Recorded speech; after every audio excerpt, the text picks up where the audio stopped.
बहुत दिनों की होती अभिलाषा विदना पूर्ण कराई। हम सबके प्राण धन परम सदगुरुदेव श्री गौरदास जी महाराज और उनके सपुत्र चिरंजीव निताई दास जी बचपन से 5 वर्ष की आयु से कथा कर रहे हैं, रखवाल कथा। लेकिन हम सबका परम सौभाग्य है इस बार वो 15 वर्ष की आयु में 9 जनवरी से 15 जनवरी तक प्रथम श्रीमद् भागवत जी की पावन कथा का रसपान कराने के लिए हम सबको गाजियाबाद के हिंदी भवन जो लोहिया नगर पुराने बस स्टैंड के पास स्थित है, वहां पर प्रतिदिन 5 बजे से शाम को 9 बजे तक श्रीमद् भागवत जी की पावन कथा का रसपान कराएंगे। और ऐसे पावन अवसर पर सबसे बड़ी बात यह है कि वृंदावन धाम के एवं समस्त भारत के अनेक संतों का आशीर्वाद पूज्य निताई दास जी को प्राप्त हुआ। सर्वप्रथम हमारे भट्ट जी महाराज, आपके मुखारबिंद से आशीर्वाद मिला।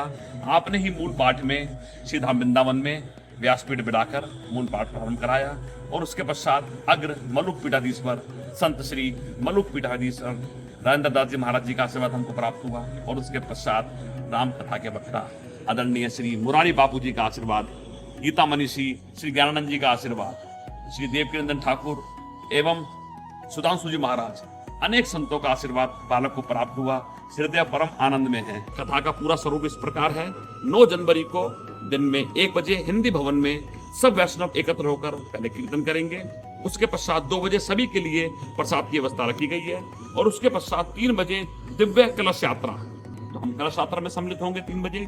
और उसके पश्चात दिव्य 1 घंटे 1.5 घंटे कलश यात्रा में लगेगा। फिर 4:30 बजे से हमने ये विचार किया है कि कथा से पूर्व पूज्य निताई दास जी की बायोग्राफी, जिसे संसार की भाषा में कहें एक छोटी पिक्चर बनाई गई है हमारे वैष्णव भाइयों द्वारा, उसको हिंदी भवन के अंदर स्क्रीन लगा दी गई है, उसके माध्यम से देख पाएंगे। और ठीक 5 बजे व्यास पूजन होगा, ग्रंथ पूजन होगा।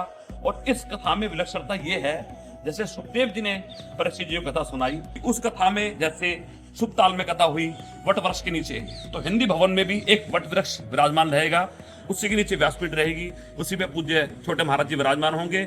और जैसे सुखदेव जी ने परीक्षित जी को कथा सुनाई थी, तो उस समय सुखदेव जी के पिताजी श्री वेदव्यास जी विराजमान थे। ऐसे इस कथा में श्री निताई दास जी महाराज जी के पिताजी परम पूज्य श्री गौरदास जी महाराज जी विराजमान होंगे और वही उनको व्यासपीठ विराजमान करेंगे और उनके रसमय वाणी में हम सब कथा श्रवण करेंगे। तो पुनः समस्त भक्तों से निवेदन करते हैं, जो लोग बाहर से आ रहे हैं उनकी सबकी रहने की व्यवस्था, भोजन की व्यवस्था संस्था द्वारा की जा रही है। अभी भी कोई नया भक्त पधारना चाहता है गाजियाबाद में या कोई जानकारी प्राप्त करना चाहता है, तो संस्था के नंबरों पर आप जानकारी प्राप्त कर सकते हैं।